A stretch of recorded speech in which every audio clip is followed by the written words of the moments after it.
구독, 좋아요, 그리고 공유까지도 눌러주시면 저에게 도움이 되겠습니다.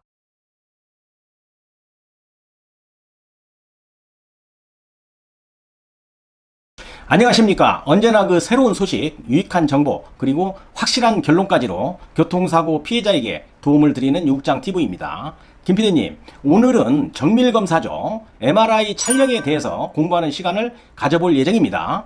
먼저 네. 질문 하나 드려도 될까요? 네, 하십시오. 물론입니다. 교통사고 피해자가 네. 병원에서 행해지는 정밀검사 MRI가요. 네.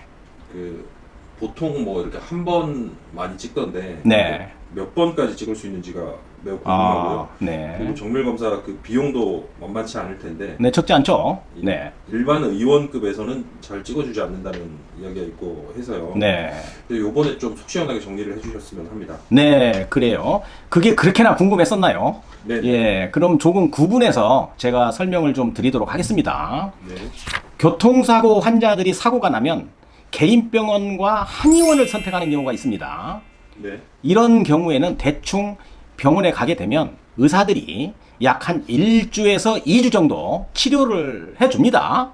그래도 통증이 사라지지 않거나 운동 제한이 상당히 있다고 한다면 MRI를 한 곳 정도는 찍어주는 걸로 알고 있습니다. 네. 이때 환자는 중환자이거나 골절이 심한 환자가 아니고 대략 골절이 없는 진단 2, 3주 환자가 아니겠어요? 네. 만약 크게 다친 환자라면 이 정도 규모의 병원으로 가지는 않을 것입니다. 이 정도의 규모의 병원들은 이렇게 MRI를 한 곳 정도 해주면 그 이상은 더 해주지 않습니다. 환자가 요구를 해도 해줄 수 없는 이유가 있는데요. 이것은 외부의 영향이 있기 때문입니다. 궁금하시죠? 네. 약해요. 보험회사로부터의 그 외풍이 좀 약하다고 보는 거죠. 그런 외풍에 병원 의사들이 시달리는 것도 좀 싫겠고, 또 여러 군데를 찍었는데 추후에 신병원에서 과잉진료다라는 결과가 나오게 되면 그때는 좀 복잡합니다. 그런 말 못할 구조가 있는 겁니다. 내 병원이 소규모라서 MRI 기계가 없어서 말이죠.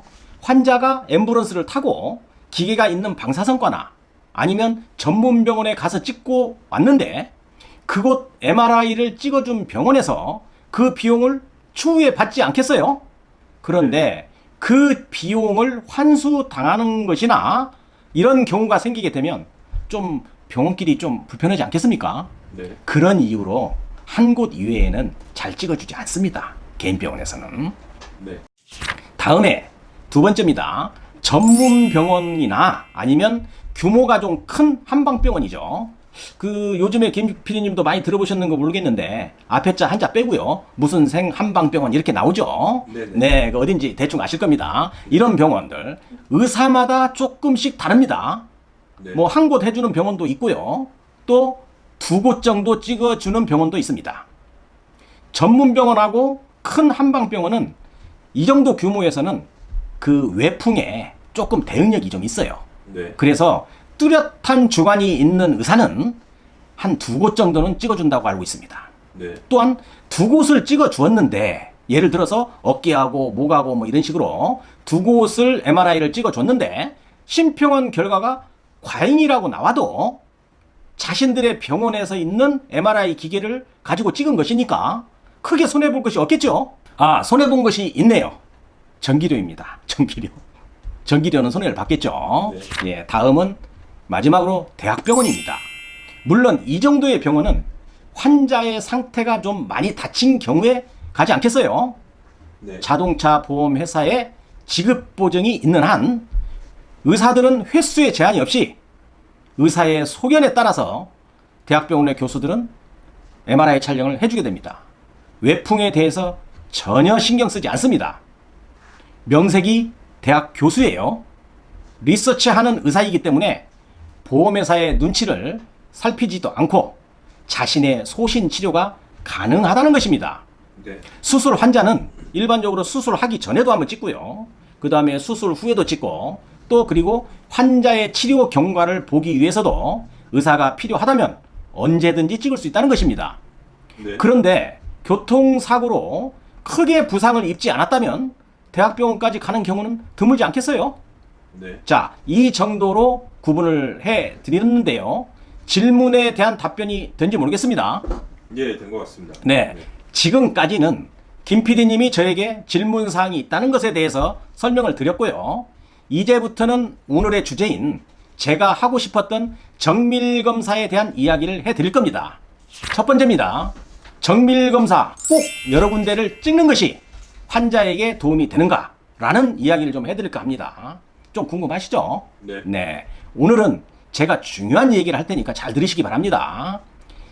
일반적으로 말이죠. 의사가 감기 걸리면 어떻게 할 것 같아요? 김 PD님. 의사는 약 안 먹습니다. 네. 네. 환자가 감기 걸려서 병원에 오게 되면 의사는 항생제도 쓸 수 있고요. 소염제, 진통제, 소화제 이렇게 처방을 해서 좀 환자가 심하면 주사도 한 대 주죠. 네. 이렇게 해서 치료해 줍니다. 그런데 의사가 감기가 걸리면 말이죠. 약 안 먹고 그냥 쉬면서 시간 보냅니다. 그러니까 약이란 결코 사람에게 좋은 것이 아니라는 증표입니다. 만약에 약이 좋다는 것이라면 의사도 먹겠지요. 명언이 하나 있습니다. 감기는 말이죠. 약을 먹으면 일주일 만에 낫는 것이고 약을 안 먹으면 7일 만에 낫게 되는 거예요.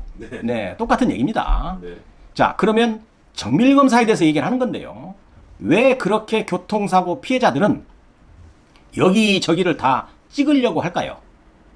제 생각에는 두 종류라고 봅니다. 네. 첫 번째, 진짜로 아파서 찍고 싶은 거예요. 네. 아파서. 두 번째는 다 그렇지는 않겠지만 내 돈이 들어가지 않잖아요. 네. 지급보정으로 보험회사에서 대주기 때문에 그럴 수도 있다고 봅니다. 저는.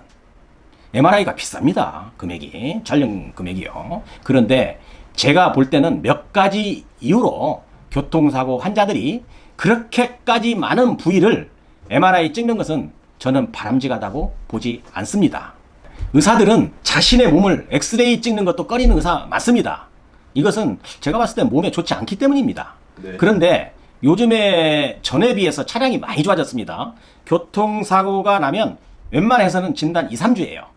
네. 가능하면 많이 아픈 곳 한 곳 한 곳 정도는 이해가 가지만 여기저기 말이죠. 온몸을 다 해부하는 것처럼 말이죠. MRI를 찍는 것은 좀 자제하는 것이 좋겠다 하는 것이 제 개인적인 생각입니다. 네. 두 번째입니다. 이것도 좀 중요한데요. 현대 사회에서는 운전을 하지 않고는 사회생활을 하기 좀 힘들 겁니다. 또한 운전을 한다는 것은 확률적으로 사고가 크건 적건 말이죠. 사고에 노출이 된다는 것입니다. 네. 운이 좋아서 운이 좋다면 사고가 좀 적게 날 것이고요. 좀 운이 없다면 여러 차례 사고가 날 수밖에 없는 사회 구조입니다. 현재가요. 네. 나만 잘한다고 사고 안 나나요? 절대 그렇지 않습니다. 불가항력적인 사고도 많고요. 그 다음에 음주 가해자, 중앙선 침범을 한 가해자, 난 잘했는데 상대가 잘못해서 나는 사고가 충분히 일어날 수 있는 것입니다. 그런데 진단이 2주, 3주 발급된 환자가 정밀검사죠. MRI를 온몸을 갖다가 여기저기 다 한다면 이게 과연 좋은 일일까요?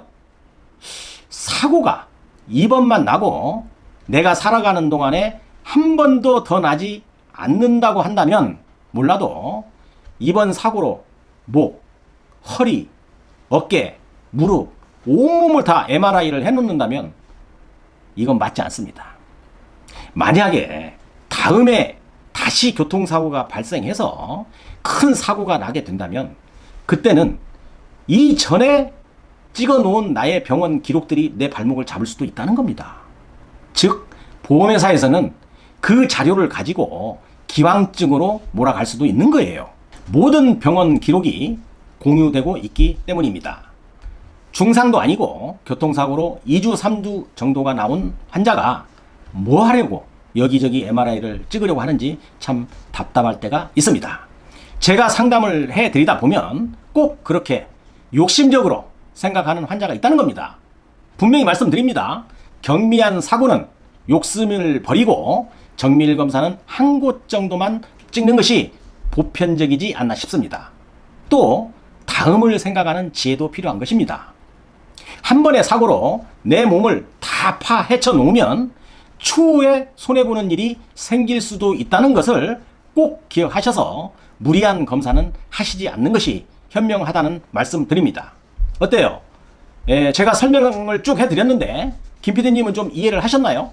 네, 이해가 잘 됐습니다. 예, 그러니까 네. 무작정 많이 찍는 것이 능사는 아니다 이런 뜻이죠. 네. 예, 감별적으로 해야 될 것이다. 그래서 오늘은 여기까지 하겠습니다. 오늘 또 유국장 TV를 끝까지 시청해 주셔서 감사합니다. 다음 시간에도 좋은 컨텐츠로 여러분을 찾아뵙도록 하겠습니다. 오늘 영상도 도움이 되셨다고 한다면 구독, 좋아요, 그리고 공유까지도 눌러주시면 저에게 도움이 되겠습니다. 감사합니다.